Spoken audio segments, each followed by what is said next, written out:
আচ্ছা, একটা react application ঠিক কিসে চলে? মানে ওটা যে এত জীবন্ত মনে হয়, স্ক্রিনে একটা ক্লিক করলে সবকিছুর সাথে সাথে বদলে যায়। এই ম্যাজিকের পেছনের আসল রহস্যটা কি কখনো ভেবে দেখেছেন? উত্তরটা কিন্তু একদম সহজ কিন্তু অমসাং শক্তিশালী। আর সেটা হলো স্টেট। হ্যাঁ, ঠিকই শুনেছেন, স্টেট। এই ডেটাই হলো সেই জিনিস যা স্ক্রিনের প্রত্যেকটা পরিবর্তনকে চালনা করে। জ্যাক হ্যারিংটনের একটা কথা আছে, উনি বলেন স্টেট হলো একটা রিয়্যাক্ট অ্যাপের হৃদস্পন্দন। একবার ভাবুন তো, হৃদস্পন্দন যদি থেমে যায় তাহলে কি হবে? অ্যাপটাও ঠিক তেমনি, স্টেট না বদলালে একদম স্থির, নিষ্প্রাণ হয়ে যাবে। তো আজকের এই আলোচনাতে আমরা এই স্টেট ম্যানেজমেন্টের পুরো দুনিয়াটা ঘুরে দেখব। একদম বেসিক ধারণা থেকে শুরু করে আপনার প্রজেক্টের জন্য কোনটা বেস্ট টুল হবে সেই সিদ্ধান্ত নেওয়া পর্যন্ত সব কিছুই থাকবে। তো চলুন আর দেরি না করে ঝাঁপিয়ে পড়া যাক। চলুন তাহলে শুরু করা যাক একদম গোড়া থেকে। রিয়্যাক্টের এই যে স্টেট করছি আমরা, এই জিনিসটা আসলে কি? এর মূল কনসেপ্টটা কি?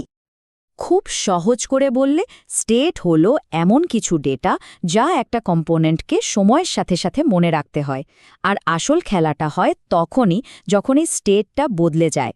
স্টেট বদলানোর সাথে সাথেই রিয়্যাক্ট ওই কম্পোনেন্টটাকে আবার নতুন করে স্ক্রিনে এঁকে ফেলে, মানে রি-রেন্ডার করে। ব্যাস, এটাই মূল মন্ত্র। ওকে, থিওরি তো হলো। এবার চলুন প্র্যাকটিক্যাল বিষয়ে আসা যাক। আমাদের ডেভেলপার টুলবক্সের প্রথম আর সবচেয়ে দরকারি যে টুল, সেটা হলো রিয়্যাক্টের নিজস্ব হুক ইউজডে। দেখুন, সাধারণ জাভাস্ক্রিপ্ট ভ্যারিয়েবল যেমন লেট কাউন্ট ইকুয়ালস টু 0 লিখে দিলে কিন্তু রিয়্যাক্ট টেরই পাবে না যে কিছু পরিবর্তন হয়েছে। স্ক্রিন যেমন ছিল তেমনই থাকবে। রিয়্যাক্টকে জাগিয়ে তোলার জন্য, ওকে বোঝানোর জন্য যে হেই কিছু একটা বদলেছে, এবার স্ক্রিনটা আপডেট করো, আপনাকে ইউ স্টেটের মতো স্টেট হুক ব্যবহার করতেই হবে। কিন্তু এখানে একটা খুব কমন ফাঁদ আছে। বিশেষ করে যারা নতুন শুরু করেন, তারা প্রায়ই এই ভুলটা করে বসেন। অবজেক্ট বা অ্যারে নিয়ে কাজ করার সময় এই সমস্যাটা বেশি হয়। ভাবুন তো, আপনার সাথে কি এমনটা হয়েছে কখনো? এই যে স্ক্রিনে দেখছেন, এটাই সেই ফাঁদ। বাম দিকে দেখুন, ডট পুশ দিয়ে সরাসরি অ্যারেটাকে বদলানো হচ্ছে। রিয়্যাক্টের কাছে এটা কোনো পরিবর্তনই না। কেন? কারণ রিয়্যাক্ট অ্যারের ভেতরে জিনিস দেখে না। ও দেখে পুরো অ্যারেটার রেফারেন্স বা ঠিকানাটা বদলেছে কিনা। সরাসরি বদলালে ঠিকানা একই থাকে। তাই ডান দিকের পদ্ধতিটাই সঠিক।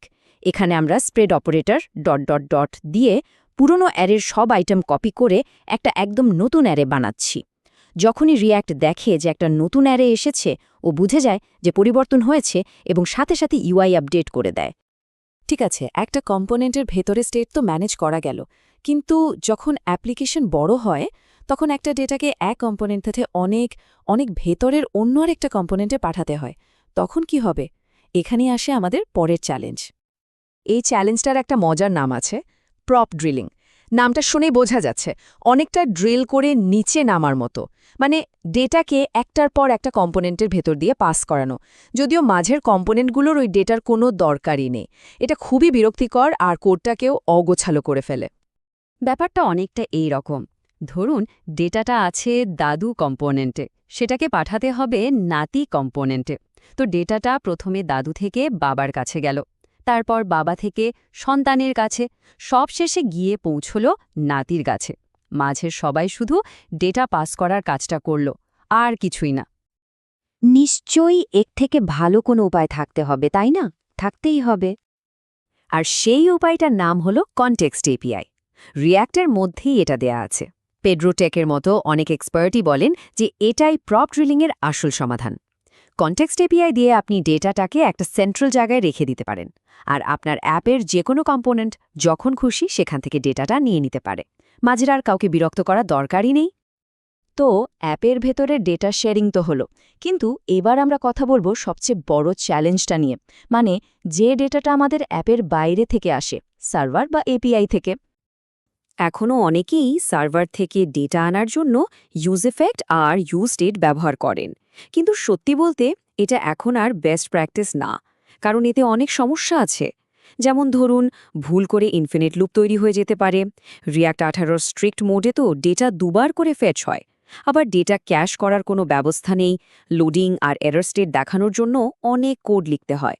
এক কথায় পুরো ব্যাপারটা বেশ ঝামেলার। তাহলে এখনকার দিনে ইন্ডাস্ট্রি স্ট্যান্ডার্ড সমাধানটা কি? এক কথায় উত্তর হল রিয়্যাক্ট কোয়েরি বা এর নতুন নাম ট্যান স্ট্যাক কোয়েরি। পেড্রো ট্যাকের কথাটা শুনুন, সার্ভার ডেটার জন্য আমি রিয়্যাক্ট কোয়েরি ছাড়া আর অন্য কিছু ভাবতেই পারি না। আর উনি ঠিকই বলেন, ক্যাশিং, রিফ্রেশিং, লোডিং আর এরর স্টেট ম্যানেজ করা এই সব জটিল কাজ রিয়্যাক্ট কোয়েরি একদম সহজ করে দেয়। আচ্ছা, সার্ভার ডেটা তো গেল, এবার আসা যাক ক্লায়েন্ট সাইড গ্লোবাল স্টেটের কথায়। মানে ধরুন অ্যাপের থিম, ডার্ক মোড না লাইট মোড, বা ইউজার লগ করেছে কিনা, এই ধরনের ডেটা যা পুরো অ্যাপ জুড়েই দরকার হয়। এটা নিয়ে ডেভেলপারদের মধ্যে একটা ছোটখাটো যুদ্ধই চলে। বহু বছর ধরে এই রাজ্যের রাজা ছিল রেডাক্স। রেডাক্স নিঃসন্দেহে খুব শক্তিশালী, কিন্তু এটা ব্যবহার করাটা অনেকটা এভারেস্ট পাহাড়ে চড়ার মতো। চূড়ায় পৌঁছাতে পারলে দারুণ ব্যাপার, কিন্তু পথটা খুবই কঠিন আর লম্বা। অনেক কিছু সেট করতে হয়। কিন্তু এখন যুগ বদলেছে, আমাদের কাছে আরও সহজ অপশন আছে।